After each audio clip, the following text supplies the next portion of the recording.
अकोला जिल्ह्यातील उरळ police station जवळ मोठी दुर्घटना टळली आहे। एका पाणी बॉटलच्या ट्रकने अचानक पेट घेतल्याने एकच खळबळ उडाली आहे।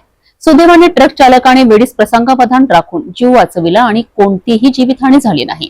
मात्र ट्रक पूर्णतः जळून खाक झाला असून मोठं आर्थिक नुकसानही झालं आहे। ही घटना काल सायंकाळच्या सुमारास अकोला जिल्ह्यातील उरळ पोलीस स्टेशन जवळ घडली आहे। एका पाणी बॉटल कंपनीचा माल वाहून नेणारा ट्रक अचानक पेट घेतो आणि काही क्षणातच संपूर्ण ट्रक आगीत वेढला जातो।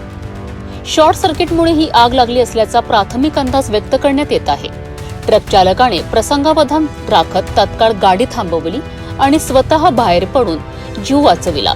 यामुळे मोठी जीवितहानी टळली। या घटनेची माहिती मिळताच अग्निशमक दल घटनास्थळी दाखल झालेत। मात्र तोपर्यंत संपूर्ण ट्रक जळून खाक झाला होता। ट्रकमधील सर्व माल, ड्रायव्हिंग कॅबिन आणि टायरसह संपूर्ण स्ट्रक्चर आगीच्या भक्ष्यस्थानी पडलं।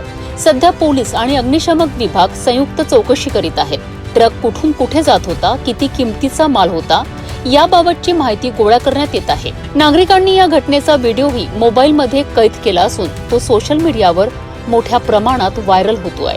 या घटनेत कोणतीही जीवितहानी झाली नाही। मात्र शॉर्ट सर्किटमुळे वाहनांमध्ये होणाऱ्या आगींच्या घटनांवर नियंत्रण ठेवण्यासाठी चालकांनी सुरक्षा उपाययोजना करणं गरजेचं आहे।